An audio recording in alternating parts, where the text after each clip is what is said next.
वास्तु हर एक चीज को इम्पैक्ट करती है, आपके रिलेशनशिप्स को, आपकी हेल्थ को, आपके फाइनेंस को। डिपेंड करता है कि दोष क्या है और कहाँ है।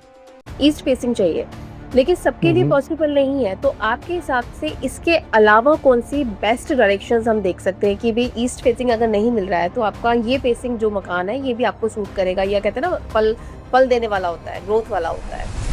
तो चारों दिशाएं सही हैं। हमने हमेशा सुना है कि नॉर्थ ईस्ट डायरेक्शन सबसे अच्छी होती है। बिजनेस में ना कैश फ्लो और अपॉर्चुनिटीज के लिए लोग अक्सर नॉर्थ और साउथ ईस्ट डायरेक्शन की बात करते हैं, but in a digital world जहाँ सारा काम क्लाउड पर हो रहा है, वहाँ फिजिकल ऑफिस का वास्तु कितना मैटर करता है?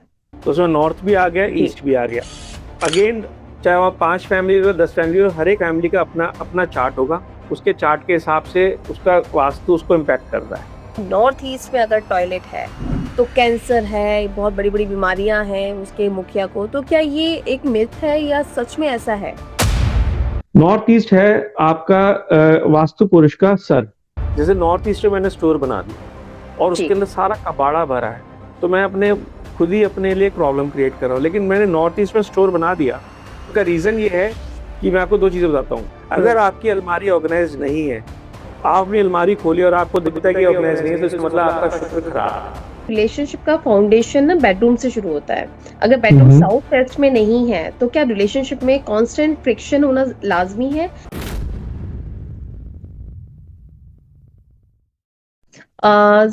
कैसे हैं सुमित आप? थैंक यू सो मच, आपको मेरे पॉडकास्ट में आने के लिए आपने टाइम दिया अपना। और आप एज अ वास्तु कंसल्टेंट हैं और मेनली आप सिडनी से हैं।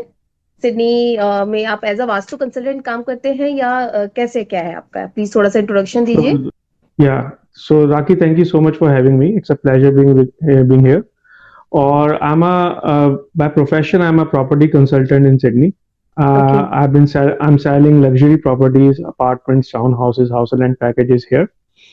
I got into this by an accident. कहते हैं ना, ऊपर वाले ने जब लिखा होता है तभी आप इन सब चीजों में जाते हो, और आप वास्तु या एस्ट्रोलॉजी को चूज नहीं करते, ये आपको चूज करते हैं। ये तो तो है। इन्होंने मतलब by the grace of God I got into this. I was trying to help my friend, he was going through some tough time, और उसकी हेल्प करते करते जब मुझे रियलाइज हुआ कि इसकी जरूरत तो मुझे भी है, why don't I use it for my self. और उसमें इतना इन्वॉल्व हो गया कि पहले मेरे यूट्यूब पे न्यूज, गाने और ये सब रहता था, अब मेरे यूट्यूब पे एस्ट्रोलॉजी, वास्तु और ये सब रहता है। अरे वाह, So बहुत that's how बढ़िया। much involved in it. अच्छा, लेकिन एक चीज बताइए सुमित, जैसे इंडिया में बहुत ज्यादा मानने लगे हैं वास्तु को, ठीक है, जैसे आप सिडनी में हैं तो वहां भी लोग कंसिडर करते हैं? देखिए, जहां इंडियंस रहते हैं वहां वास्तु कंसिडर किया जाता है, सिंपल सी बात ये है। अभी मोस्ट रिसेंटली जो most recent client is from Washington, USA. Okay, so there's a old couple who needed some help. They saw my videos online, they approached me, and I'm consulting them right now. So when I say I'm consulting them, I'm helping them, I'm going to help them over a period of next 6 months, because मेरे हिसाब से वास्तु एक दिन या एक हफ्ते में नहीं होता।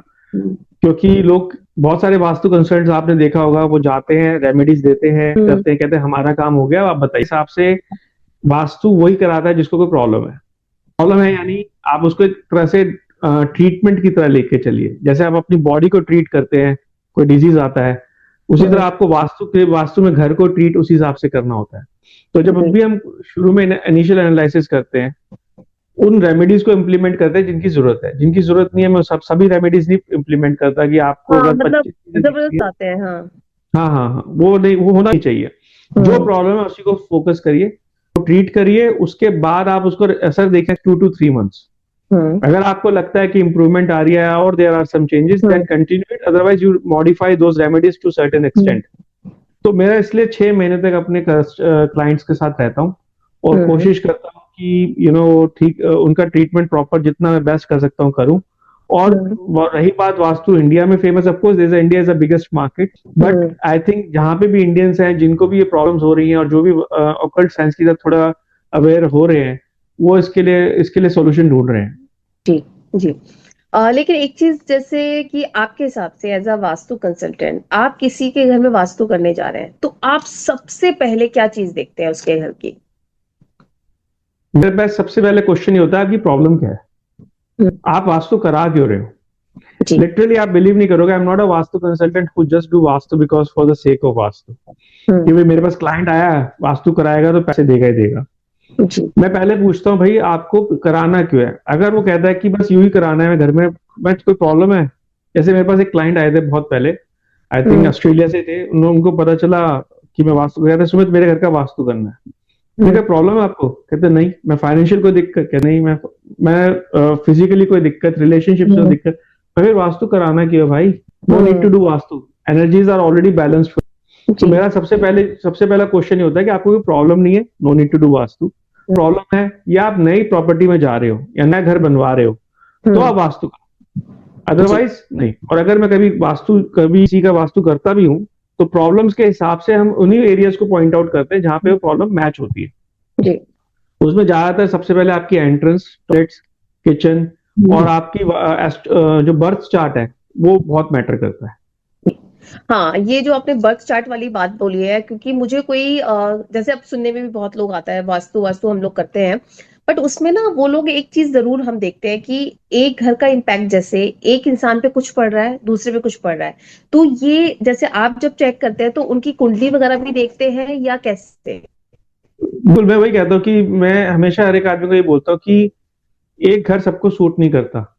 जैसे भी कई वीडियोस में बोला है कि एक घर में आप गए, आदमी अर्श से फर्श पे पहुंच गया और दूसरा आदमी घुसा तो फर्श से अर्श पे पहुंच गया।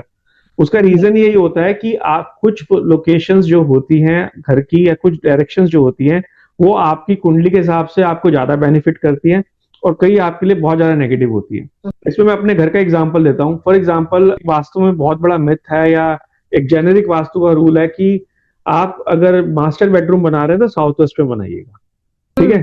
तो ज्यादातर वास्तु कंसल्टेंट जो पहले जाने के थे और जो आज भी जेनेरिक वास्तु करते हैं वो कहते हैं अगर आप घर के मुखिया हैं तो आप एक काम करें, साउथ वेस्ट में अपना रूम बनाइए जी।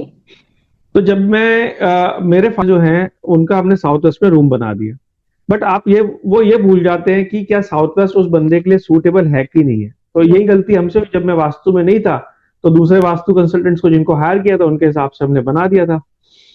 तो बाद में जब मैं अब वास्तु में आया, मैं अपने फादर से एक दिन मैंने पूछा कि जब आई थिंक 2 साल हो गए इस बात को, 2 से 2.5 साल, जब मैं इंडिया गया मैंने कहा पापा आपको इस रूम में नींद नहीं आती होगी? कहते हैं हाँ यार नींद तो नहीं आती। मैं इतने सालों में आज आप बता रहे हो, क्योंकि उनका जो साउथ वेस्ट जो डायरेक्शन है वो राहु की होती है और उनका राहु 8वें घर में है। 8वां घर होता है पीड़ा का, एक्सपेंसेस का, लॉसेस का, डेथ का, सफरिंग का। तो जो आदमी अपने सफरिंग के घर में सो रहा है उसको नींद कैसे आएगी? इसलिए मैं कहता हूं कि आपको अपनी कुंडली के हिसाब से घर देखना बहुत जरूरी है। और जो मिथ्स हैं कि नॉर्थ ईस्ट में मंदिर होना चाहिए, साउथ वेस्ट में मास्टर बेडरूम होना चाहिए, इन मिथ्स से लोगों को बाहर आना चाहिए और अपनी कुंडली के हिसाब से जो घर उनकी फैमिली और उनके हिसाब से एप्ट वो बनाना चाहिए। तो जैसे Sumit, scientific point of view से देखें तो एनर्जी, वाइब्रेशंस और मैग्नेटिक जो फील्ड्स होती हैं का हमारी लाइफ में और आर्किटेक्चर पर क्या इम्पैक्ट पड़ता है? देखिए, अगर आप साइंटिफिक पॉइंट ऑफ व्यू से चले तो साइंटिफिक में होता है एक होता है कॉज एंड इफेक्ट, ठीक है ना। फॉर एग्जाम्पल, जैसे बहुत न्यूटन की भाषा में बोला जाए, every action has an equal और अपोजिट रिएक्शन। आप बॉल दीवार पे फेंकते हैं वो वापस आती है। ये ओकल्ट साइंसेज है। तो इसमें देखा जाता है pattern and cause and effect of the placements and things happening over a period of time. अब वास्तु की जो एक्चुअल एज है वो तो शायद ही कोई बता पाए कि वास्तु शास्त्र कितना पुराना है, लेकिन मैं मानता हूं मैं कि कम से कम ये 12 से 13 हजार पुराना है, क्योंकि उस टाइम पे हमारे जो शास्त्रों में इसका वर्णन है वो महाभारत में मैंने एक बार सबसे पहले सुना था।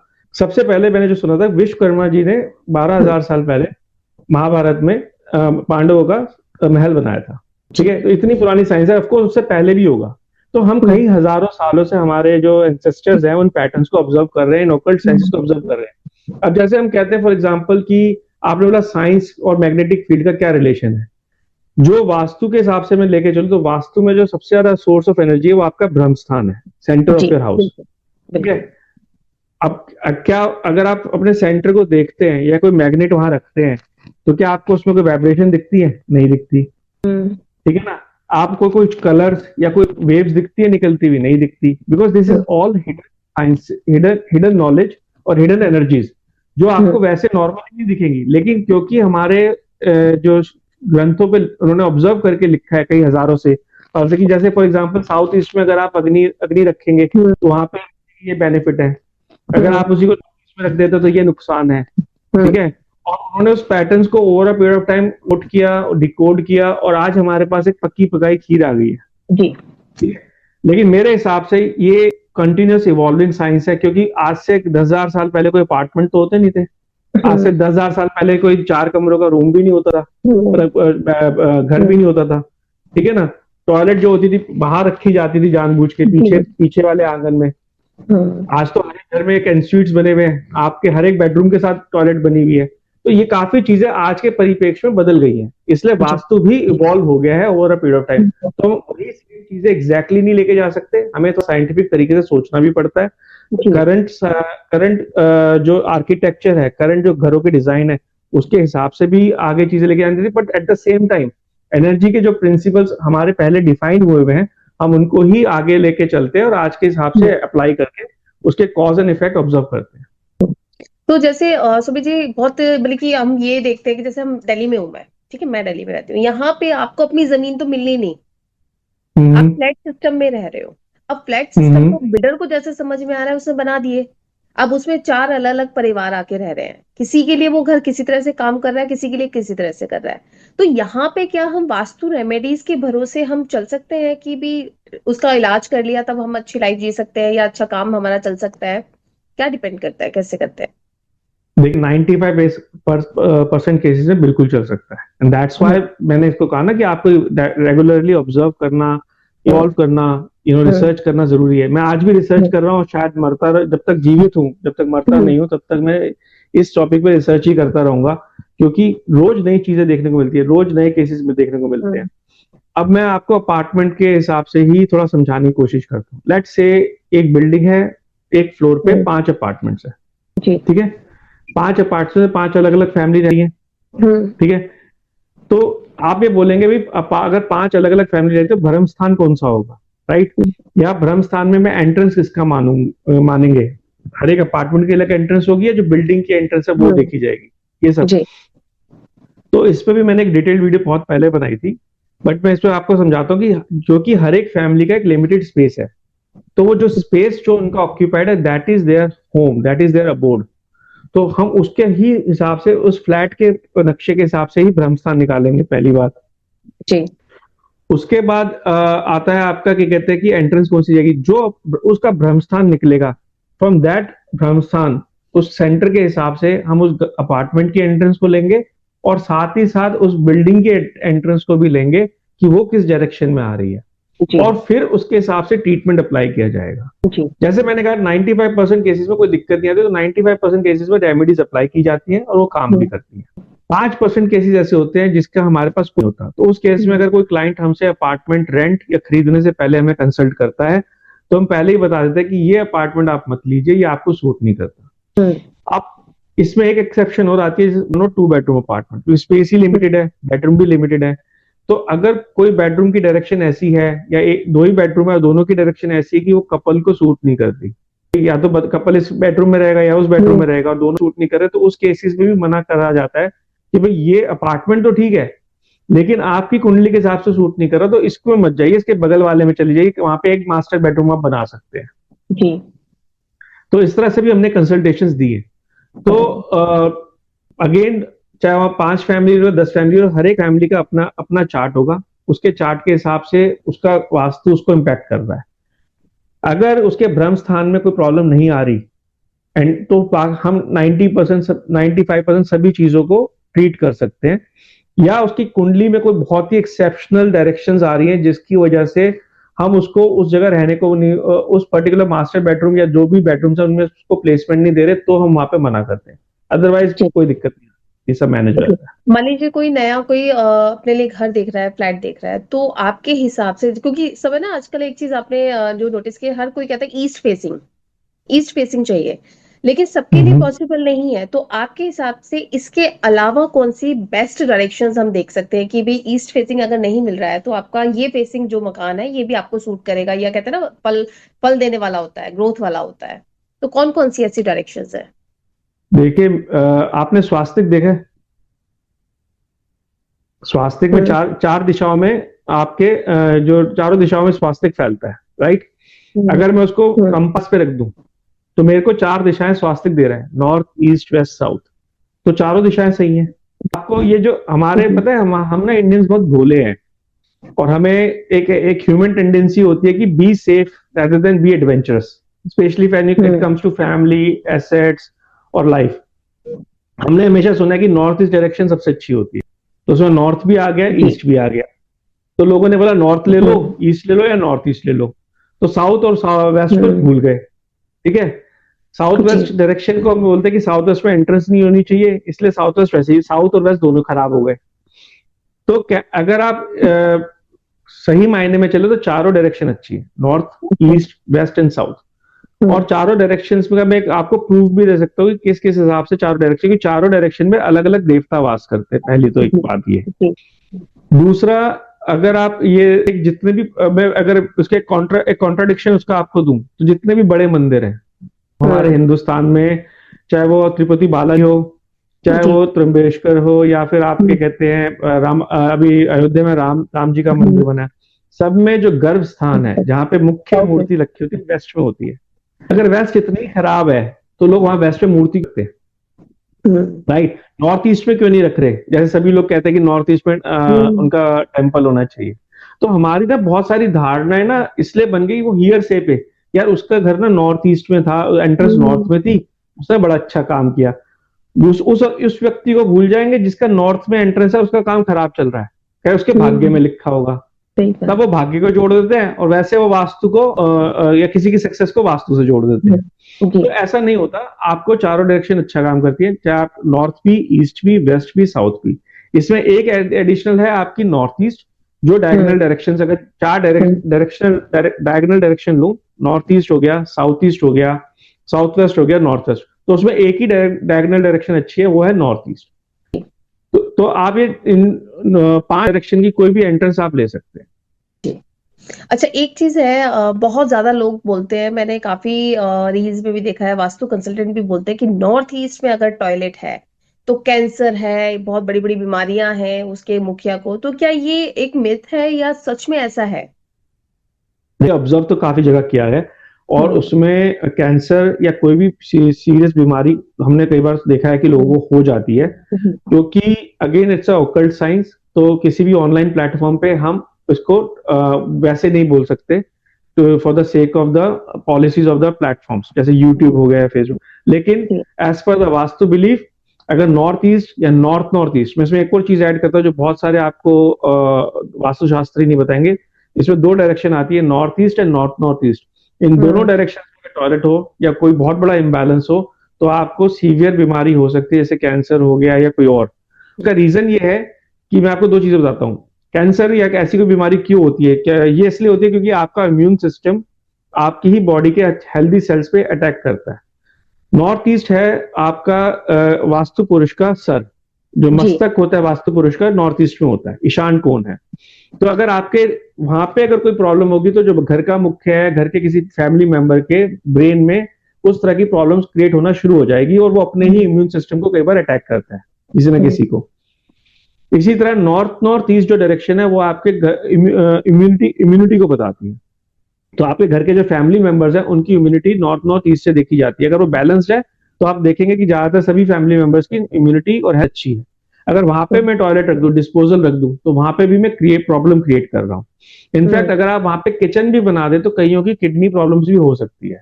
तो ये सब भी देखा गया। It's not just about the cancer, you have to see what other body parts are also being impacted. Every direction in vastu में 16 दिशाएं होती है, हर डायरेक्शन किसी ना किसी बॉडी पार्ट को दिखाती है। तो जहां पे एक इम्बैलेंस क्रिएट होगा वो बॉडी पार्ट सबसे पहले इम्पैक्ट होगा। अब जैसे नॉर्थ ईस्ट में लैडर, मतलब कि स्टेयर्स बना देते हैं लोग, हैवी हो गया, तो नॉर्थ ईस्ट को आपके हिसाब से हल्का रखना चाहिए। देखिए, एक ना अगेन एक मिसकंसेप्शन है कि नॉर्थ ईस्ट में अगर स्टेयर्स बना देंगे तो हैवी हो जाएगा। मैं कहता हूँ बहुत गलत मिसकंसेप्शन है। इसमें हमें 2 देखनी पड़ती है। पहले तो देखिए, पुराने जमाने में क्या होता था, स्टेयर्स इसलिए बनती थी क्योंकि उनको छत पे जाना होता था, और पुराने जमाने में जो स्टेयर्स होती थी वो हैवी रॉक्स रखी। अगर आप किसी किले में देखेंगे तो स्टेयर्स कैसे बनती थी, पत्थर होते थे बड़े बड़े, एक के ऊपर एक पत्थर था, और वो सीढ़ियां बनाते बनाते उसको इतना ऊंचा कर दिया कि आपके साउथ वेस्ट से ऊपर हो गया, इसलिए उसमें एक इम्बैलेंस क्रिएट होता है। तो हैवी तो एक नाम पड़ गया उसका। दूसरा, इसमें अगर आप स्टेयर्स की बात करेंगे तो स्टेयर्स में सबसे ज्यादा इंपॉर्टेंट है कि क्या स्टेयर सीधी है, क्लॉकवाइज है या एंटी क्लॉकवाइज है। ठीक है, सीधी स्टेयर्स और एंटी क्लॉकवाइज नॉर्थ ईस्ट में कोई आपको मेजर प्रॉब्लम नहीं देगी। क्यों? क्योंकि नॉर्थ, अगर आप जैसे सीधी स्टेयर्स कोई घूम नहीं रही, कोई प्रेशर नहीं डाल रही, आज की डेट में स्टेयर्स बहुत हल्की बन गई है। ठीक है, एज लॉन्ग एज आपके पूरे घर का जो स्ट्रक्चर है उसमें नॉर्थ ईस्ट, साउथ वेस्ट या वेस्ट से नीचे है या साउथ से नीचे है, तो इसलिए स्टेयर्स कोई प्रॉब्लम नहीं देंगी। दूसरा, जब उसे आप क्लॉकवाइज बनाते हैं तो क्लॉकवाइज में क्या होता है कि अगर आप जैसे पेच कसते हैं तो क्लॉकवाइज घुमाएंगे तो पेच कहाँ जाएगा? नीचे जाएगा। और एंटी क्लॉकवाइज घुमाएंगे तो क्या होगा? ऊपर जाएगा। तो आप ऊपर का मतलब लाइट हो गया और क्लॉकवाइज का मतलब हो गया हैवी हो गया। तो अगर आप नॉर्थ ईस्ट में क्लॉकवाइज अगर स्टेयर्स बनाएंगे that will become an heavy thing for as per vastu, और वो फिर आपको इम्पैक्ट कर सकता है। ओके, तो सर वास्तु जो भी इश्यूज होते हैं या प्रॉब्लम्स होती हैं वास्तु की, वो हमारी मेंटल हेल्थ, कई लोग होता है फिजिकली तो ओके होते हैं बट कहीं ना कहीं एक मेंटली ना वो डिस्टर्ब रहते हैं कुछ लोग, कि सही से नींद नहीं आ रही, सोचते रहते हैं, एक स्ट्रेस चलता रहता है, तो वो भी इसी का इफेक्ट पड़ता है इससे वास्तु से। देखिए राखी जी, मैं आपको बहुत छोटी सी बात पूछता हूँ आपसे। अगर अभी आप ठीक है, हेल्दी है, कोई प्रॉब्लम नहीं है, राइट? अगर मैं आपके पैर में एक छोटी सी सुई चुबा दूं या आपके सैंडल में से कील निकल रही हो, तो क्या आप मेंटली ठीक है, फिजिकली भी ठीक है, पर आप मुझसे 15 मिनट ढंग से बात नहीं कर पाएंगी? तो pain that will create over a period of time when you talking to me, एक तरह से एंजाइटी, डिस्कम्फर्ट, एंगर, वो सब धीरे धीरे ले आएगा। ठीक है, अब आप उसी को वास्तु में कन्वर्ट कर दीजिए। आपका सब कुछ ठीक है, फैमिली रिलेशंस ठीक है, कोई आपने चेंज किया और अचानक से आपको फाइनेंशियल डिस्ट्रेस होना शुरू हो गया। शुरू में आप बियर करेंगी, भाई ठीक है, हो गया, let's see how to overcome, थोड़ा टाइम निकलेगा, इवेंचुअली वो प्रॉब्लम बढ़ती रहेगी, फिर एंगर आना शुरू, फिर फैमिली रिलेशनशिप्स आना शुरू, स्ट्रेस की वजह से आपकी हेल्थ खराब होना शुरू। ठीक है, अब आप उसी तरह आप 2-3 और वास्तु दोष ऐड कर दीजिए। फॉर एग्जाम्पल, नॉर्थ ईस्ट में किचन हो गई या साउथ वेस्ट में साउथ वेस्ट में किचन हो गई, आप फैमिली रिलेशन भी खराब हो गए, स्टमक भी खराब हो गया। ठीक है, नॉर्थ ईस्ट में किचन हुई तो आपका मेंटल गुस्सा आना शुरू हो गया। तो ये सब चीजें ऐसे ऐड ऑन होती हैं। कभी भी कोई वास्तु में आपको ऐसा नहीं मिलेगा, बहुत रेयर केस में होता है। एक एग्जांपल मेरे पास रिसेंटली आया था जिसमें हफ्ते भर में घुसे और हफ्ते भर में प्रॉब्लम हो गई। अदरवाइज वास्तु में चीजें धीरे धीरे बिल्डअप होती हैं, और जब तक आदमी को पता चलता है या जब तक आदमी उसको कहता है कि हाँ, एक्नॉलेज करता है ये वास्तु के से प्रॉब्लम होगी, तब तक बहुत देर हो जाती है। या किन्हीं का बिलीव नहीं होता तो जिंदगी रोज लड़ते रहते हैं इसी चीज से। हाँ, तो वास्तु हर एक चीज को इम्पैक्ट करती है, आपके रिलेशनशिप्स को, आपकी हेल्थ को, आपके फाइनेंस को। डिपेंड करता है कि दोष क्या है और कहाँ है। जी, तो जैसे सर अगर मान लीजिए कोई फ्लैट लेने जा रहा है और कोई नई परचेज कर रहा है, मान लीजिए चाहे वो कमर्शियल के लिए चाहे वो अपने घर के लिए, तो आपके हिसाब से किसी इंसान को, चलिए अभी वास्तु को हम नहीं देख पा रहे हैं, कोई नहीं आ पाए हैं या कंसल्ट नहीं कर पा रहे हैं, तो मेन हमें कौन सी डायरेक्शन पे ज्यादा फोकस करना चाहिए कि एटलीस्ट वो ठीक है तो उसके बाद हम रेमेडीज से कर सकते हैं सारी चीजें ठीक? दो चीजें बोलूंगा। एक तो पहले तो कि अगर वो कमर्शियल के लिए लेने जा रहा है तो उसका कमर्शियल वास्तु अलग होगा जी, और थोड़ा सा फर्क होता है दोनों में, और रेजिडेंशियल वास्तु अलग होता है क्योंकि एनर्जीज को अलग अलग तरीके से यूज किया जाता है।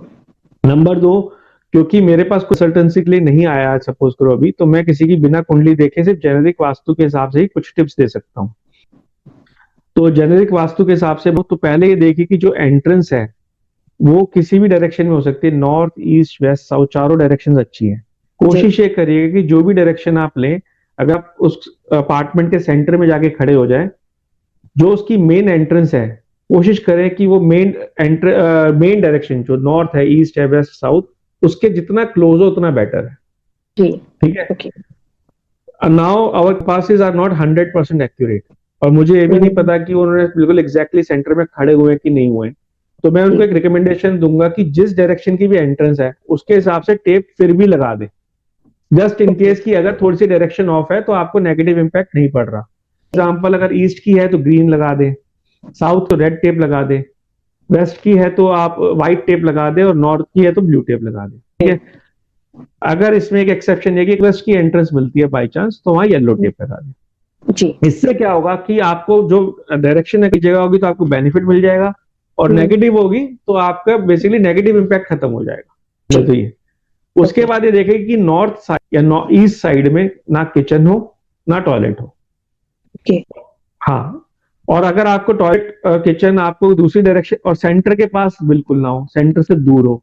कई का क्या होता है कि रूम्स ज्यादा कट रहे हैं, या एक जो वॉशरूम बना देते हैं डाइनिंग रूम के साथ, तो कई बार टॉयलेट वहां बनी होती है और सेंटर के काफी पास आ जाती है, जी तो एक उससे अवॉइड करें। और तीसरा, अपनी किचन अगर साउथ ईस्ट या साउथ में कहीं भी मिल जाए तो बहुत बेस्ट है। ये तीन चीजें देख ले, आपको 80-90% दिक्कत कम आएगी, अनलेस आपने कोई कलर या कोई ऐसी चीज रख दी जो आपकी कुंडली के हिसाब से या बहुत वास्तु के हिसाब से बहुत ज्यादा नेगेटिव है। जैसे सर बिजनेस में ना कैश फ्लो और अपॉर्चुनिटीज के लिए लोग अक्सर नॉर्थ और साउथ ईस्ट डायरेक्शन की बात करते हैं, but in a digital world जहां सारा काम क्लाउड पर हो रहा है, वहां फिजिकल ऑफिस का वास्तु कितना मैटर करता है? अभी हम पॉडकास्ट किस पे कर रहे हैं? हम लोग जूम पर कर रहे हैं, ऑनलाइन कर रहे ऊपर कर रहे हैं ना, कर रहे हैं, लेकिन आप कहीं भी अपने ऑफिस में अभी बैठी तो होंगी, हैं। बिल्कुल और आप वो क्लाउड ही यूज कर रही है कहीं ना कहीं बैठ के। जी बिल्कुल तो even though data is being storage, but energy is being generated from the location where you are sitting, right? तो it will be impacted accordingly. तो जो देखिए, वास्तु ये नहीं कहता, हमारा जो धर्म है ना बहुत ही ज्यादा साइंटिफिक है। मैं किसी और धर्म के बारे में कुछ कह सकता, लेकिन मैं अपने धर्म के बारे में इतना कहता हूँ कि हमारा जो कॉन्सेप्ट है ना, जैसे कहते हैं ना कि इस प्रतिमा में आत्मा आ गई, हमने इसको जीवात्मा डाल दी इसमें, जैसे पंडित जी जब कोई नई एनर्जी ऊपर है उसकी एक छोटा सा प्रतिबिंब हमने इसमें डाल दिया। आप मोबाइल यूज कर रही हैं लेकिन इंटरनेट ऊपर है, जूम से हम रिकॉर्डिंग कर रहे हैं, जूम ऊपर है, लेकिन आप जहां बैठ के रिकॉर्डिंग कर रही हैं, that is a certain functionality you are still doing at your home at or your office. So that functionality has to be controlled according to the area you're using. मैं अगर मार्केटिंग कर रहा हूं तो मैं ईस्ट में बैठ के करूंगा। मैं अगर कोई चीज मैन्युफैक्चरिंग कर रहा हूँ, कोई चीज अगर कन्वर्ट कर रहा हूँ या बना रहा हूँ, वो साउथ में बैठ के करूंगा। मैं कस्टमर के साथ पेमेंट ले रहा हूँ या आर्ट का काम कर रहा हूँ तो वेस्ट में बैठ के करूंगा।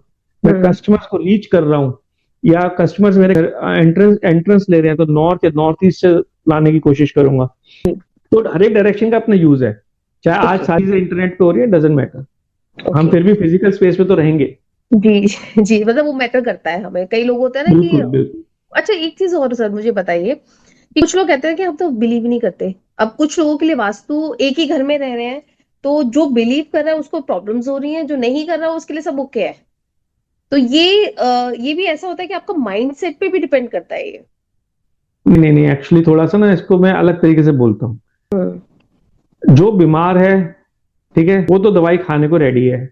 जो बीमार नहीं है वो कह रहा है यार सब कुछ चंगा है, जो मर्जी खा यार, जल ढाबे पे जाके दो छोले भटूरे खाते हैं, और जिस दिन वो बीमार पड़ेगा उस दिन डॉक्टर के पास जाएगा। अब वो सही डॉक्टर के पास गया नहीं गया, दैट्स अ डिफरेंट थिंग, ठीक है ना? तो इसमें यही कहूंगा कि देखिए, जिसका बिलीफ नहीं है अच्छी बात है, कोई दिक्कत नहीं है, आप बिलीव मत करिए। लेकिन क्या होता है ना कि जब तक आप सरदर्द एक्नॉलेज नहीं करते और वो पैरासीटामोल या सरदर्द के लिए कोई कॉम्बीफ्लेम के कोई ऐसी गोली नहीं लेते, तब तक सरदर्द ठीक नहीं होता। इवेंचुअली क्या होता है कि आप सो जाएंगे, एक दिन सरदर्द ठीक हो जाएगा। इसमें क्या होता है, आपकी कुंडली बहुत बड़ा रोल प्ले करती है। देखिए, मैं आपको एग्जांपल देता हूँ। एक ही घर है, दो जने हैं, एक परेशान है, एक सही है। एक की ये जो मेन एंट्रेंस है वो एक को सूट कर रही है, दूसरे को नहीं कर रही है। या जिसका बेड जिस डायरेक्शन में होना चाहिए, जिसका सही डायरेक्शन में होना चाहिए, आप दिन के 8 से 9 घंटे उस बेड पे बिता रहे हैं, तो उसकी एनर्जी डेफिनेटली आपको इम्पैक्ट करेगी। आपको कोई फर्क नहीं पड़ रहा क्योंकि वो डायरेक्शन आपके साथ सही है। जिसका तो सही नहीं है, बेचारा सर पकड़ के बैठा है और वो रिलेट भी नहीं कर पा रहा कि भाई मेरे को प्रॉब्लम हो क्यों रही है। एग्जैक्टली। तो ये सब चीजें फैक्टर आ जाते हैं। ओके सर, हम सबके घरों में ना स्टोर रूम्स होते हैं, ठीक है, जहां सालों पुराना कचरा या हैवी फर्नीचर पड़ा रहता है। तो वास्तु के हिसाब से आप स्टैग्नेंट एनर्जी जो हम बात करते हैं, तो ब्लॉक और पर्सनल ग्रोथ को इफेक्ट करती है कि क्या इस तरह की एनर्जी से हम लोगों का जो एनर्जी फ्लो है वो ब्लॉक होता है? देखिए, स्टोरेज रूम की भी हर एक घर में रिक्वायरमेंट है, ठीक है ना? जैसे देखिए, जैसे मेरे घर के अंदर एक टॉयलेट की भी रिक्वायरमेंट है, एक पूजा रूम की भी रिक्वायरमेंट है। दोनों एक्सट्रीम अपोजिट एनर्जीज हो गई, ठीक है? एक डिस्पोजल हो गया, एक मोस्ट ऑस्पिशियस प्लेस हो गया। उसी तरह स्टोरेज भी falls in the middle of it. अब उसमें क्या होता है कि अगर स्टोरेज आप किसी स्टोरेज में, पहले तो आपने सामान रखा कैसे है और क्या रखा है ये मैटर करता है, उसके बाद वो सामान किस डायरेक्शन में आ रहा है वो मैटर करता है। अगर मैं स्टोरेज ऐसी जगह बना देता हूँ जहां पे, जैसे नॉर्थ ईस्ट में मैंने स्टोर बना दिया और उसके अंदर सारा कबाड़ा भरा है, तो मैं अपने खुद ही अपने लिए प्रॉब्लम क्रिएट कर रहा हूँ। लेकिन मैंने नॉर्थ ईस्ट में स्टोर बना दिया, लेकिन सारा सामान ऑर्गेनाइज्ड है, कोई इसमें गंदा सामान नहीं है, उसमें सारा मैंने ऐसा सामान रखा है जो मैं रेगुलर यूज करता हूँ, कोई दिक्कत नहीं है। तो वो सब चीजें मैटर। एनर्जी आपके ब्रह्म स्थान से निकल रही है। ब्रह्म स्थान is a core vastu energy generator, मैं उसको ये बोलता हूँ सीधा। अब वो एनर्जी अलग अलग डायरेक्शन में जा रही है, हर एक डायरेक्शन की एक पर्पस है। आपने उस पर्पस को करा है नहीं करा उस डायरेक्शन में, वो इंपॉर्टेंट है, और उस डायरेक्शन की रिस्पेक्ट करी है नहीं करी। मेरी टॉयलेट्स दो ही जगह हो सकती हैं अकॉर्डिंग टू वास्तु, एक है साउथ साउथ वेस्ट, एक है वेस्ट नॉर्थ वेस्ट। अगर उन दोनों जगह के अलावा मैं टॉयलेट बनाता हूँ अपने घर में, तो मुझे उसे ट्रीट करना ही पड़ेगा। आप नहीं करोगे तो आपको कोई ना कोई प्रॉब्लम होगी होगी। मैं अपना एक बहुत एग्जांपल लेता हूँ इसका। मेरे एक बहुत क्लोज रिलेटिव है, मतलब मेरे इन लॉज ही हैं, उनमें ना मेरी मदर इन लॉ की डेथ हुई थी अभी 2-3 साल पहले बिकॉज ऑफ फैटी लीवर। 4 साल हो गए, ज्यादा टाइम हो गया। तो उस समय मेरा वास्तु का ज्ञान नहीं था। तो हमने जब है इसलिए 2-3 साल से जब से मैं वास्तु कर रहा हूँ, अब मैं उनके घर गया तो देखा सारी की सारी टॉयलेट इस डायरेक्शन में है जहां पे आपको फैटी लीवर होगा ही होगा। और उस घर में सबको ऑलमोस्ट फैटी लीवर है। तो जब तक आप उस टॉयलेट को ट्रीट नहीं करेंगे वो प्रॉब्लम बनी रहेगी जी। ठीक है। इसी तरह अगर आपने स्टोरेज ऐसी जगह रखा जहां पे स्टोरेज नहीं होना चाहिए, और या स्टोरेज रखने के बाद उसको ऑर्गेनाइज नहीं किया, तो प्रॉब्लम है। फॉर एग्जाम्पल, बिखरा हुआ सामान राहु है, ठीक है। तो जहां आपने सामान बिखेर दिया वहां आपने उस जगह पर राहु लिया है, और जहां आपने सामान को ऑर्गेनाइज कर दिया वहां शनि है। स्टोरेज इज शनि और बिखरा हुआ सामान राहु। तो आपको क्या पसंद है, राहु पसंद है शनि पसंद है? राहु आपको प्रॉब्लम है और शनि देव आपके साथ बैलेंस बना के चलेंगे अगर आप उनको बैलेंस इज्जत देंगे तरीके से। बिल्कुल बिल्कुल। और शनि तो फिर सभी कुछ दे देते हैं, सब कुछ देते हैं। हाँ जी।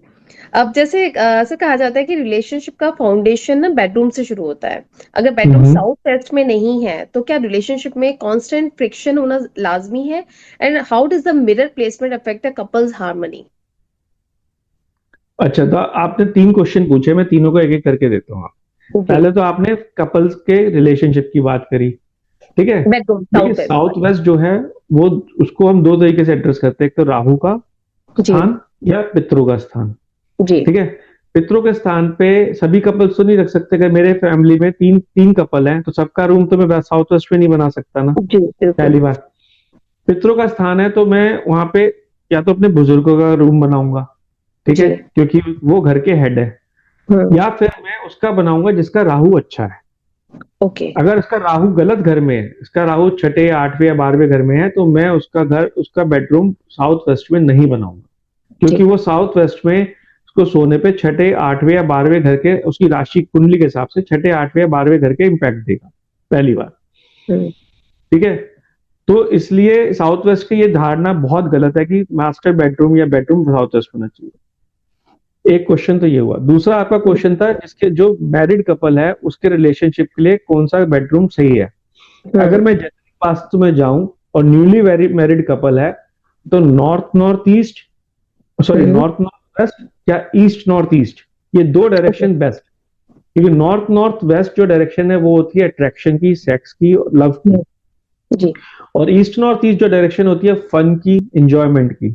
तो अगर ये कपल को मिल जाए तो उनकी मैरिड लाइफ बहुत अच्छी चलेगी। बट मुझे इसमें फिर 2 चीजें और देखनी पड़ेंगी। नॉर्थ नॉर्थ वेस्ट जो डायरेक्शन है दैट इज रिप्रेजेंटेड बाय राशि number 3, and south south east north east जो डायरेक्शन है दैट इज रिप्रेजेंटेड बाय राशि नंबर 5, लियो, सिंह राशि। तो ये दोनों राशियां आपके अच्छे घरों में है तो मैं वहां बेडरूम बनवाऊंगा नए कपल का, नहीं तो नहीं बनवाऊंगा। तो मैं, ठीक है, फिर मैं बनवाऊंगा, देखूंगा साउथ डायरेक्शन होती है रिलैक्सेशन की, यू नो। तो अगर कपल रिलैक्स्ड रहेगा तो एक दूसरे के साथ खुश रहेगा, ठीक है। साउथ ईस्ट की भी देख सकता हूँ, साउथ ईस्ट की डायरेक्शन होती है एनर्जी की, धन की, तो वो भी जरूरी है। तो जो बेस्ट सेकंड बेस्ट ऑप्शंस मिलेंगी बेस्ड ऑन देयर राशि, उसके हिसाब से फिर वो कपल का रूम डिसाइड किया जाता है। ये हो गया आपका दूसरा सवाल। तीसरा सवाल था आपका मिरर्स। जी। तो मिरर्स का मैं एक बहुत अच्छा एग्जांपल सबको देता हूँ। आप जहाँ बैठे हैं, अगर मैं उसके पीछे एक मिरर लगा दूं अभी बड़ा सा, तो आप कहाँ बैठे हैं? मैं सर ईस्ट वेस्ट, ईस्ट, और मेरे ख्याल से मेरा नॉर्थ है ये। नहीं, ठीक है, लेकिन आप अभी जहाँ बैठे हैं, अगर मैं उसके पीछे मिरर लगा दूं, तो आप एक की जगह दो जगह बैठे हैं, नहीं बैठे एक साथ अब? हाँ बिल्कुल बिल्कुल, मेरी ठीक बैक, है, हाँ मेरी बैक दिखिए। ठीक है। अब आपने मुझे अभी बताया कि आप ईस्ट डायरेक्शन में बैठे हैं, ठीक है। और अगर आपके पीछे नॉर्थ आ रहा है, तो आप ईस्ट नॉर्थ ईस्ट में चले जाएंगे या नॉर्थ ईस्ट में चले जाएंगे? जी जी दो डायरेक्शन हो गई, नहीं हो गई? जी। तो मिरर्स का यूज ऐसे ही गलत होता है। अगर हम एक पॉजिटिव डायरेक्शन में सो रहे हैं, सपोज करिए आपका बेडरूम साउथ में है, which is a very positive direction in generic vastu, और वो आपकी कुंडली से भी मैच करता है। पर आपने साउथ में आपका बेड रहा है और आपने लेफ्ट हैंड साइड पे पूरी दीवार पे वार्डरोब लगाई और वार्डरोब के जो दरवाजे हैं वो मिरर्स कर दिए। अब आप साउथ में होते होते आप कहाँ पहुंच गए? साउथ साउथ वेस्ट भी पहुंच गए, जी। ठीक है। और साउथ साउथ वेस्ट में आप 8 घंटे आप अपने साउथ में भी सो रहे हैं, और आपकी प्रतिमा साउथ साउथ वेस्ट में भी 8 घंटे सो रही है आपके साथ। हुआ क्या फिर? आपको पॉजिटिव इंपैक्ट तो साउथ के मिल रहे हैं, पर साउथ साउथ वेस्ट जो डिस्पोजेबल की डायरेक्शन है, उसके भी इंपैक्ट मिल रहे हैं। अब आपकी तबीयत भी खराब होनी शुरू हो गई। तो ये एक प्रॉब्लम होती है। दूसरा जो सबसे ज्यादा मैंने मिरर का मिसयूज देखा है, वो देखा है टॉयलेट्स में। टॉयलेट सीट की भी प्रतिमा बन जाएगी अगर टॉयलेट सीट की रिफ्लेक्शन मिरर में डायरेक्टली आ रही है तो क्या हुआ, जहां मैंने सारा वास्तु बैलेंस कर कर आके बढ़िया से वेल प्लेस टॉयलेट सीट रखी और उसको मैंने ढंग से करा, सब कुछ ठीक था, अचानक से इंटीरियर डेकोरेटर आया, कह रहा सर यहाँ पे ना you put the large mirror, it will look fantastic, आपका बाथरूम का साइज बढ़ जाएगा, आपका बाथरूम ज्यादा ब्राइट हो जाएगा। आपने कहा ठीक है सर लगा दो। अब आपके पास 2 टॉयलेट सीट्स आ गई वर्चुअली, और आपने एक पॉजिटिव डायरेक्शन में टॉयलेट सीट कर दी, एक नेगेटिव डायरेक्शन में टॉयलेट सीट कर दी। अब हुआ क्या? आपने अपना वास्तु खुद खराब कर दिया। तो इस तरह मिरर का भी यूज बहुत खराब होता है। ओके। इसके मैं कई कई एग्जांपल दे सकता हूँ। एंट्रेंस पे भी कई लोग मिरर लगाते हैं तो डबल एंट्रेंसेस हो जाती है, बैठने की जगह पे, पूजा रूम पे, इस तरह। तो जहां पे भी आप मिरर लगा रहे हैं, अगर वो नेगेटिव डायरेक्शन में है या आपकी कुंडली के हिसाब से नेगेटिव है, तो आपको उसका पूरा खराब असर मिलने के चांसेस रहते हैं। अब एक चीज आपने सर, मोस्टली मैंने घरों में जो देखी है वो व्हाइट हॉर्सेस, 7 हॉर्सेस वाली लोग पिक्चर्स लगाते हैं कि भी एस्थेटिक करने की, या रेड वाली भी लगाते हैं। तो वो कितनी लॉजिकल है, या वो ठीक रहती हैं लगाने का, या हर कोई लगा सकता है, या कहीं ना कहीं ध्यान रखना पड़ता है डायरेक्शंस का और उस इंसान की एनर्जी का भी? बिल्कुल, बहुत अच्छा क्वेश्चन है, और मैं आपको इसमें बताता हूँ कि देखिए जो फोर्सेस है ना, they are representing flowing energy. Continuous घोड़े भाग रहे हैं ना, अब उसके अंदर क्या होता है कि एक तो होता है कि हॉर्सेस की किस प्लैनेट को भी रिप्रेजेंट करते हैं। Horses are representing planet moon, ठीक है। जैसे मून एक फ्लोइंग वाटर है जी, फ्लोइंग एनर्जी है, इसी तरह horses are flowing water. But horses में भी आप देखेंगे कभी कई लोगों के जैसे पेंटिंग होती है जिसमें व्हाइट हॉर्सेस भाग रहे हैं, कई होते हैं जिसके अंदर ब्राउन हॉर्सेस भाग रहे हैं, कई ऐसे होते हैं जिसमें पीछे सन सेट हो रहा है, पूरा बैकग्राउंड रेड है, हॉर्सेस भी थोड़े से रेड हो गए, तो वहां पे क्या हो गया, वहां पे फ्लो ऑफ फायर हो गया एक तरह से, इट फ्लो ऑफ फायर। तो हमें इसमें कई चीजें देखनी पड़ती है कि किस कलर की पेंटिंग है और किस डायरेक्शन में लगाई जा रही है। आप अगर फ्लोइंग, लेट्स अज्यूम कि आपका मून, पहले तो इसमें सबसे पहले अच्छी कंडीशन होनी चाहिए कि आपका मून अच्छे घरों में होना चाहिए। अगर वो अच्छे घरों में है, अच्छे अच्छे रिजल्ट्स आपको दे रहा है, तो ही आप फोर्सेस लगाइए, नहीं तो मत लगाइए, पहली बात। जी, ठीक है। अब मान लीजिए आपका सब कुछ अच्छा है, आपने बोला हॉर्सेस की फोटो लेके आता और लगाता हूं, आपने लगा दी। हुआ क्या कि आपने लगा तो दी, लेकिन आपने डायरेक्शन गलत लगा ली, या तो आपके नेगेटिव घर में है, या आपने साउथ में, साउथ साउथ वेस्ट में लगा दी, वेस्ट नॉर्थ वेस्ट में लगा दी, जो नेगेटिव डायरेक्शन है। तो हुआ क्या, जो चीज आपकी अच्छी होनी चाहिए थी और खराब हो गई, क्योंकि नेगेटिव एनर्जी ज्यादा फ्लो कर रही है। तो इसलिए हॉर्सेस को भी बड़ा केयरफुली यूज करना चाहिए। देखिए, मैं ये मानता हूं कि आपका घर वेल बैलेंस्ड होना चाहिए और मिनिमम रेमेडीज यूज होनी चाहिए, जिसकी जरूरत हो वही करें। मैं अभी जो आपको अभी यूएस का एग्जांपल दिया था, वाशिंगटन का, मैंने इतनी रेमेडीज शायद ही किसी घर में देखी होंगी। वो ओल्ड लेडी हैं, उनको बहुत ज्यादा फिजिकल प्रॉब्लम्स हैं और सब कुछ है, तो अभी it's gonna take a bit of longer time than usual to help her out, but I will do my best.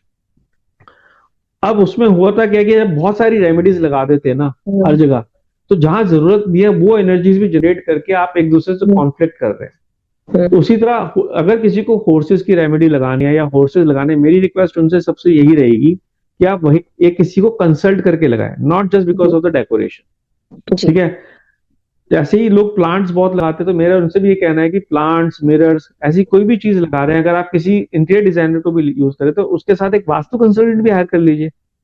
भाई इंटीरियर जी डिजाइनर से सस्ता है वास्तु कंसल्टेंट, आपके आर्किटेक्ट से सस्ता ही है, चाहे कितना भी महंगा वास्तु कंसल्टेंट हो, at the end of the day they will be cheaper than your interior designer and architect. ठीक है, तो जी वो अगर आप एक अच्छा वास्तु कंसल्टेंट हायर करके ये चीजें शुरू में डिसाइड कर लेंगे, तो आपको बहुत कम तकलीफ होगी, rather than you will be spending much more time, energy and money in rectifying those things and then realizing the vastu mistake and then fixing it. जी जैसे अब जिस तरह की जनरेशन में हम लोग हैं, लोग है ना बहुत ज्यादा मानने भी लगे हैं वास्तु को, तो थोड़ी सी भी कुछ गलती होती है बहुत ज्यादा एंग्शियस हो जाते हैं, मतलब एक फियर में आ जाते हैं। तो एज अ वास्तु कंसल्टेंट और आप उनको क्या सजेस्ट करते हैं? ये इसमें ना दो चीजें आती हैं राखी जी। एक तो आता है कि आपकी ना जो जैसे एस्ट्रो वास्तु में ना हम दशाएं देखते हैं कि अभी करंट दशा कौन सी चल रही है। सपोज करो मैंने आज आपका कोई पूरा वास्तु बैलेंस कर दिया और उसमें एक या दो रेमेडीज आपकी करंट दशा के हिसाब से कर दी, कल वो दशा जी चेंज होगी तो रेमेडी भी चेंज होनी चाहिए 5 जी साल 10 साल बाद जब भी, तो एक इम्पैक्ट तो वो आता है। और दूसरा, लोग आप सही कह रही है, थोड़ा सा ज्यादा वहमी भी हो जाते हैं कि भाई ये मेरे साथ क्यों हुआ या ऐसा क्यों। देखिए कभी भी एक जीवन ना ऐसा है, साइन कर्व की तरह है, ऊपर नीचे होता रहता है। अगर फ्लैट रहेगा तो वो जीवन नहीं है, वो एक डेड लाइन है। जी आप जब ईसीजी का मतलब ये है कि ऊपर नीचे होना। तो आप कोई सा भी एक व्यक्ति बताएं पूरे पूरे ब्रह्मांड में या पूरे विश्व में जिसने अच्छा टाइम और बुरा टाइम ना देखा हो। जी मैं दो बहुत बड़ी हस्तियों का नाम लेके शुरू करता हूँ जिनको पूरा हमारा हिंदुस्तान बोलता है। क्या अंबानी जी ने कभी खराब टाइम नहीं देखा होगा अपने जीवन में? ठीक है, जी फाइनेंशियली शायद उन्होंने ना देखा हो इतना जितना किसी और ने देखा है, लेकिन दूसरे फ्रंट्स पे वो भी कहीं ना कोई चैलेंज फेस किया होगा। अभी बिल्कुल अदानी जी की कंपनी पे बहुत बड़ा नेगेटिव टाइम आया था जब जी हिंडनबर्ग ने ले काफी स्कैम, तो उन्होंने भी काफी स्ट्रेसफुल। तो हर एक के जीवन में कुछ ना कुछ बड़ा छोटा आता है, जी आप सब कुछ अपनी कुंडली में लिखवा के आए हैं। तो ये मान के चलिए कि वो थोड़ा सा बैड टाइम आना था, थोड़ा सा गुड टाइम आना था, वो चला गया। अब उसमें वास्तु क्या रोल प्ले करेगा? कुछ वास्तु कंसल्टेंट्स या कुछ लोग वास्तु को ना मैजिक की तरह बेचते या खरीदते हैं कि मैंने एक मैजिकल चीज ले ली और अब तो मेरी लाइफ स्मूथ चलनी है। ऐसा नहीं होता। मैं वास्तु को कुशन और बूस्टर बोलता हूँ। ये कुशन है आपके जीवन का जो आपको फॉल होने से बचाएगा, और बूस्टर है जहां आपका टाइम अच्छा है उसको बूस्ट करेगा। सपोज करिए आप एक वास्तु बैलेंस घर में या ऑफिस में आप काम कर रहे हैं, आपका समय बहुत अच्छा है, बेस्ट है, तो आप देखेंगे कि आप जो एक्सपेक्ट भी नहीं कर रहे थे ना ग्रोथ, वो मिल गई आपको। क्यों? क्योंकि आपके स्टार्स भी थे और साथ में वास्तु ने भी सपोर्ट कर दिया। ठीक है, अब उसी को स्विच कर देते हैं। समय बहुत अच्छा है आपकी कुंडली के हिसाब से, लेकिन आपका वास्तु का घर बैलेंस्ड नहीं है, वास्तु के हिसाब से घर बैलेंस्ड नहीं है। तो क्या होगा? जहां आप 10 लाख रुपए कमा सकते थे 2 लाख रुपए कमा रहे हैं। अब ये तो आपके ऊपर है कि आप 2 लाख में सेटिस्फाइड है कि नहीं है। ठीक है, आपको लग रहा है ठीक है तो चलेगा, लेकिन वहीं जहां आपकी कुंडली का टाइम खराब हुआ, तो जो वास्तु खराब हुआ आपको ऐसा पटकेगा कि भैया पूछो मत। और वही वास्तु ठीक हुआ तो वो टाइम ऐसे स्मूथली निकल जाएगा। ऑफकोर्स प्रॉब्लम तो आएगी, क्योंकि प्रॉब्लम को तो ऊपर वाले ने लिखा है, वो तो वास्तु भी नहीं बदल सकता। नहीं तो शायद कोई कभी वास्तु बैलेंस करने वाले कभी किसी की डेथ ही नहीं होती, कभी सही बात है, तो प्रॉब्लम ही नहीं होती। तो लोगों को थोड़ा समझना चाहिए कि vastu is not a magic, vastu is occult science which designed to give you comfort and boost your energy, not make you क्या कहते हैं ना वो invincible. It will not make you invincible. We are all invincible. हम इस लोक में आए हैं तो हम कष्टों को भी लेंगे और गुड टाइम को भी लेंगे। जी अब आपसे एक लास्ट क्वेश्चन सर, कि बेस्ट रेमेडी की भी हमारे वास्तु के हिसाब से, कि जैसे धन आकर्षित करने के लिए मनी मैग्नेट, कि घर में अपनी कौन सी एक दिशा जो है हम बहुत अच्छी रखें, कुबेर की दिशा बोलते हैं नॉर्थ को, तो लेकिन कुछ लोग चाहते हैं कि घर में एक मनी फ्लो बना रहे, तो उसके लिए कोई अच्छी सी कोई एक रेमेडी बताइए। देखिए जिसे बोलूंगा वो कर लीजिए, और अगर आप उसे 1 साल तक कर लें तो आपको बहुत डिफरेंस वैसे ही दिखना शुरू हो जाएगा 3-4 महीने तक में। एक, अपने घर से सारा क्लटर हटा दे जी, जो आपको सामान की जरूरत नहीं है, या जो आपको लगता है कि ये सामान में शायद 3 साल से ज्यादा यूज नहीं किया, या आपके जहां जूते फैले रहते हैं, सामान फैला रहता है, उसको उठा के बाहर फेंक दें या ऑर्गेनाइज कर लें। ठीक है ना? मुझसे किसी ने कभी एक पॉडकास्ट में पूछा था कि भाई रिच लोग क्या करते हैं ऐसा, तो मैंने वही बोला था, आप किसी भी रिच इंसान के घर में जाएंगे आपको क्लटर दिखेगा ही नहीं, बिल्कुल। ठीक है। और आप ये देखेंगे कि वो लाइट कलर बड़े यूज करते हैं, बहुत ही Yes. कम रिच लोग होंगे जिनके यहाँ पे dark grey, dark red, Yes. Maroon, dark blue colour होगा, बहुत लाइट सेटल कलर यूज करते हैं ताकि लाइट ब्राइटनेस बनी रहे, और जी। घर एकदम साफ होगा, क्लीन होगा, चाहे मिनिमल हो, भरा नहीं होगा सामान, जी। ठीक है। दूसरा, उनकी अलमारियां बहुत ऑर्गेनाइज्ड होंगी, ठीक है। अगर किसी को अपना ये चेक करना हो कि उसका करंट शुक्र अच्छा है या बुरा, शुक्र बेसिकली आपको पैसा देता है, धन देता है। और मैं क्योंकि बीएनए करता हूँ, भृगुनंदी नाड़ी एस्ट्रोलॉजी भी करता हूँ, तो उसमें एक रूल है कि आपका शुक्र अच्छा होना चाहिए तो आपको बहुत धन मिल सकता है। तो शुक्र अच्छा करने का सबसे अच्छा तरीका है कि अपनी अलमारी ऑर्गेनाइज रखें। अगर आपकी अलमारी ऑर्गेनाइज नहीं है, आप अपनी अलमारी खोलिए और आपको दिखता है कि ऑर्गेनाइज नहीं है, तो इसका मतलब आपका शुक्र खराब है। और अगर आपकी अलमारी सही है तो आपका शुक्र अच्छा है। उसको मेंटेन करना बहुत बड़ा काम है। जिन लोगों को आदत नहीं है मेंटेन करने की, उनके लिए वो 1 हफ्ता कर लेंगे, 2 हफ्ता कर लेंगे, कहेंगे कुछ वो नहीं, ऐसा नहीं होता। It's a life time process. आप उसको करके देखिए, आपकी एनर्जीज पॉजिटिव नहीं शुरू होंगी। आपका घर अगर क्लीन रहेगा तो ब्रह्म स्थान से जो एनर्जीज आ रही हैं वो क्लीन फ्रीली फ्लो करेंगी और आपको एक बहुत अच्छा रिजल्ट मिलेगा। जी। ओके, तो 2 चीजें ये करेंगे जरूर, और जो भी लोग ये पॉडकास्ट देख रहे हैं उनको काफी हेल्प मिलेगी सर, जो भी आपने आज गाइड किया या जितने भी मिथ थे लोगों के दिमाग में, तो वो डेफिनेटली उनसे बाहर निकलेंगे। क्योंकि काफी लोग हैं जो कहते हैं कि देख लिया और उसको फॉलो करना शुरू कर दिया, तो वो चीजें एटलीस्ट खत्म हो। क्योंकि एक कहते हैं भेड़ चाल चल रही है अब, तो किसी ने बोल दिया ये कर लो वो कर लो तो भाग रहे हैं पीछे। तो एटलीस्ट वो चीजें क्लियर होनी जरूरी है दिमाग में कि आप वास्तु के साथ साथ आपकी कुंडली और आपकी जो लिख के आया है आपकी डेस्टिनी में, वो भी मैटर करता है, आपके ग्रह भी मैटर करते हैं। इसमें मैं आपको यही बताऊंगा कि इसमें ना थोड़ा सा हमारा भी रोल है, आपका भी रोल है। तो भेड़ चाल चल रहे हैं क्योंकि पॉडकास्ट देख के बहुत सारे लोग अपने आप ही रेमेडी शुरू कर देते हैं, बिल्कुल। घर में चेंजेस कर लेते हैं। मेरा जी। सबसे हाथ जोड़ के यही निवेदन है कि आप वही रेमेडी करें जो आप रिमूव कर सकते हो। कोई जी, भी रेमेडी बिल्कुल। परमानेंट ना करें, और किसी भी रेमेडी का ये एक्सपेक्ट ना करे कि अगले दिन लगाई तो परसों से पैसा आ जाएगा या परसों से बीमारी चली जाएगी। किसी जी। भी रेमेडी को असर आने में 1 हफ्ते से 3 महीने एवरेज लगता है। जी। 2 केसेस मेरे पास ऐसे हैं जिसमें बहुत अच्छे रिजल्ट आए।